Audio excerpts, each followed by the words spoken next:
करने का एक बार फिर ज़रा हम मोदी जी पे बात करते हैं। उन्होंने दोबारा से ज़िक्र किया है पाकिस्तान का और जैसा कि आप जानते हैं कि वो यूएस के विज़िट पर हैं और क्रॉस बॉर्डर टेररिज़्म के ऊपर बात की गई है। लेकिन क्या लग रहा है आपको कि कुछ हो पाएगा और इसके ऊपर कोई काम हो सकेगा या इस स्टेटमेंट को बस सुनकर और दूसरे दिन सब लोग भूल जाएँगे?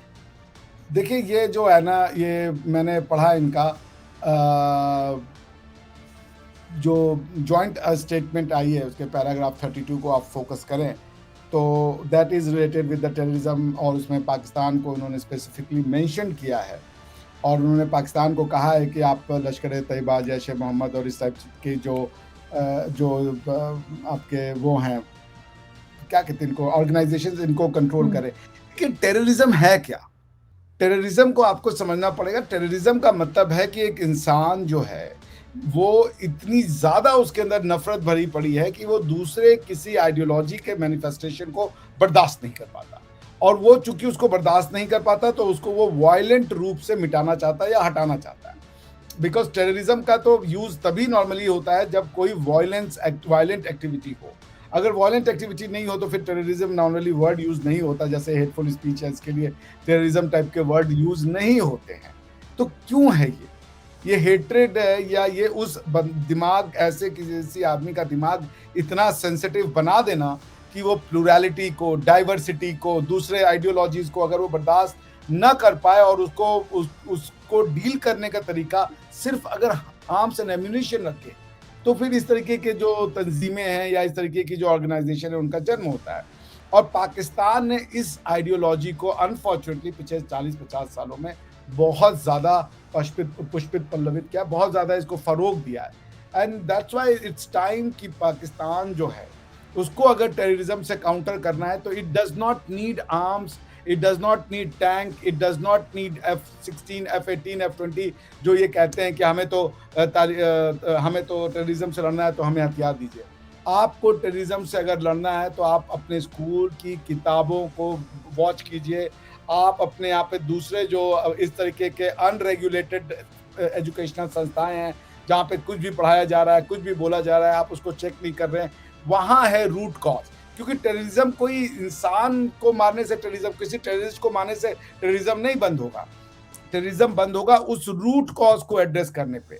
एक तरीका ये है कि रूट कॉज़ जहाँ से आ रही है वो एड्रेस करे, दूसरा ये है कि जो उससे अफेक्ट हो रहा है वो यूज़ करे। जैसे इंडिया टेररिज्म का विक्टिम है, तो इंडिया के पास क्या तरीका है कि भाई फाइनेंशियल रिसोर्सेज को बंद कर दें, इंडिया के पास क्या तरीका है कि भाई ज़मीन मुहैया ना कराएँ। लेकिन अगर पाकिस्तान टेररिज्म को सपोर्ट कर रहा है, तो उसको टेररिज्म का विक्टिम से अपने को बचाने के लिए उस आइडियोलॉजी को रोकना होगा।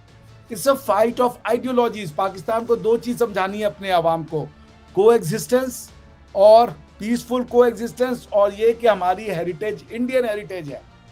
अगर आप मुझे समय दें, मैं आपके लिए तुर्की का कॉन्स्टिट्यूशन अगर आप बोलेंगी ना, तो मैं आपको पढ़ के सुना सकता हूँ कि तुर्क्स, इनको क्या आप अपना वो मानते हैं कि भाई हमारे हीरोज़ हैं टर्क्स, उनका कॉन्स्टिट्यूशन क्या कहता है अपने बारे में और आपका कॉन्स्टिट्यूशन क्या कहता है, आप उसको ही कंपेयर करके सीख लें। मैं आपको पढ़ के सुना देता हूँ। अफर्मिंग जी। The eternal existence of the Turkish motherland. Turkish motherland, Islamic motherland नहीं कह रहे, और इनके कॉन्स्टिट्यूशन का नाम भी रिपब्लिक ऑफ टर्की है। Affirming the eternal existence of the Turkish motherland and nation and the indivisible unity of the sublime Turkish state. This constitution, in line with the concept of nationalism introduced by the founder of the Republic of Turkey, Ataturk, the immortal leader of the unrivaled hero, and his reforms and principles. अब आप देखिए वो क्या कह रहे हैं, वो nationalism की बात कर रहे हैं। हिंदुस्तान का जो मुसलमान है या पाकिस्तान का जो मुसलमान है, वो उसको नेशनलिज्म पसंद नहीं आता। टर्की कह रहा है कि हम नेशनलिज्म की बात कर रहे हैं, टर्की कह रहा है कि हम एक टर्किश आइडेंटिटी है, वो नहीं कह रहा है कि हमारी इस्लामिक आइडेंटिटी या मुस्लिम आइडेंटिटी है। तो आप तुर्कों से ही सीख लें। अब अगर आप उसका दूसरा पैराग्राफ पढ़ें, तो मैं आपको बता दूं कि वो इतना इंटरेस्टिंग बात लिख रहे हैं। आप पहले देखिए उनके स्टेट का नाम क्या है। The state of Turkey is a republic. Article 2, the Republic of Turkey is a democratic, secular and social state governed by rule of law within the notions of public peace, national solidarity and justice, respecting human rights, blah blah blah. वो कह रहे हैं हम secular हैं, आप तुर्कियों को गले लगा रहे हो, कम से कम उनकी कॉन्स्टिट्यूशन सीख लो। क्यों? अगर आप कह रहे हो कि एक तुर्की एक इस्लामिक स्टेट होकर के डेवलप हो रहा है, तो आप गलत कह रहे हो, क्योंकि तुर्की अपने आप को इस्लामिक स्टेट नहीं कह रहा। सही। तुर्की ओआईसी का मेंबर हो सकता है, बट तुर्की अपने आप को इस्लामिक लैंड नहीं मानता। मैं जब सेंट्रल एशिया में था, आरजू जी, हालांकि मैंने काफी समय यूरोप और जर्मनी में बिताया, लेकिन सेंट्रल एशिया में मैं 8-10 महीने रहा। वहां के लोग कहते हैं कि हमारी पॉपुलेशन, कजाकिस्तान का बता रहा हूं मैं आपको, कि हमारी पॉपुलेशन में 80% लोग इस्लामिक जरूर है, बट ये लैंड इस्लामिक नहीं है।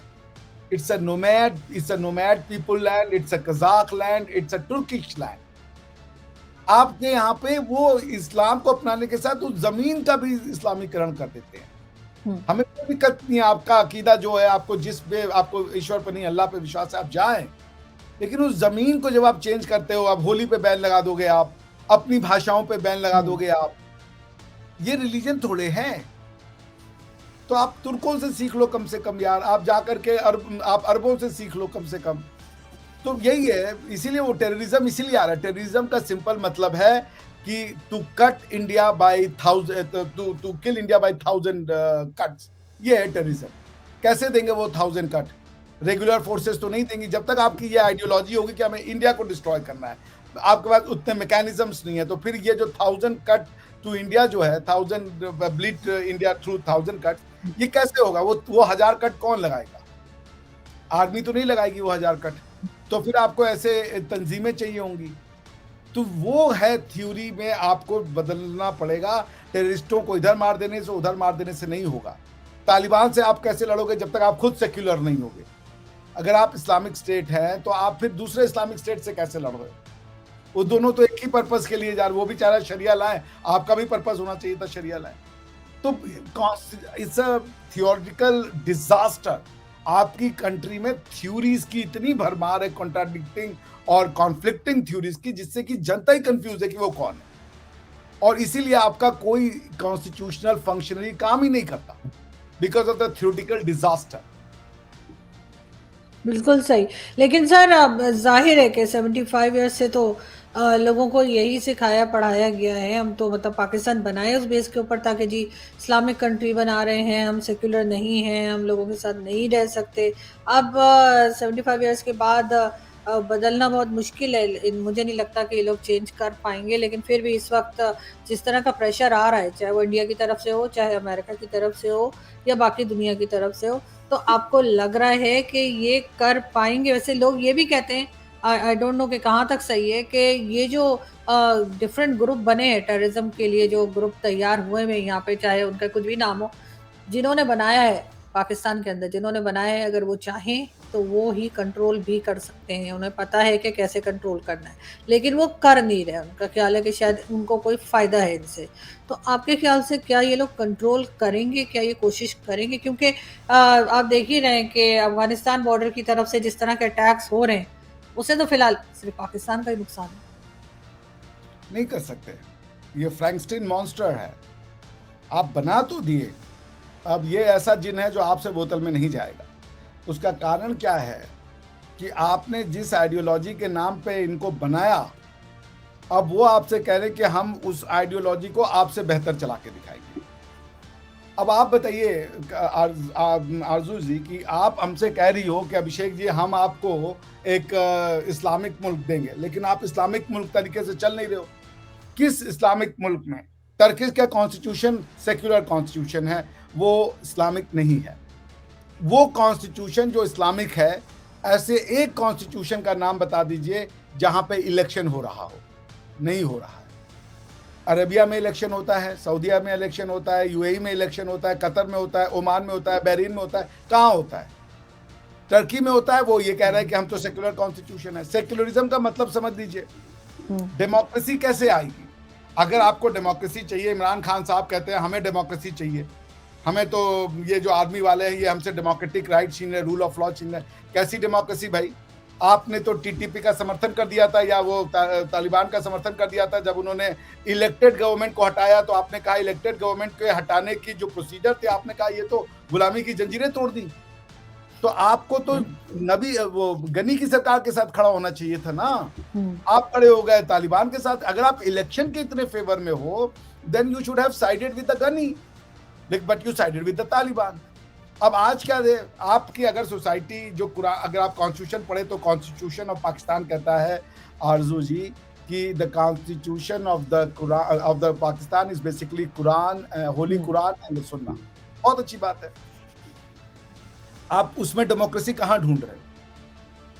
कॉन्स्टिट्यूशन में जब आप जिसको आप कॉन्स्टिट्यूशन कह रहे हो वहां डेमोक्रेसी नहीं है, वहां आमरियत की व्यवस्था दी गई है, तो वहां से आमरियत ही आएगी ना। आप बनाना भी आप रियासत मदीना चाहते हो, तो आप ये जो कंफ्यूजन कि कॉन्स्टिट्यूशन भी है और कुरान भी है। कुरान और कॉन्स्टिट्यूशन एक साथ कोएग्जिस्ट नहीं कर सकते, क्योंकि कॉन्स्टिट्यूशन वजूद में तब आता है जिसको आप सेक्युलरिज्म लोग समझते नहीं है, बहुत बार वो गलत समझ लेते हैं। सेक्युलरिज्म को समझते हैं religious neutrality of the state, वो सेक्युलरिज्म दूसरे प्रकार का है। जो आपको सेक्युलरिज्म चाहिए होता है कि बेसिकली जो अब्राहमिक फेथ है इसमें पॉलिटिक्स और एकलव्य न्यूज इंडिया, अंतर्राष्ट्रीय खबरों का मंच।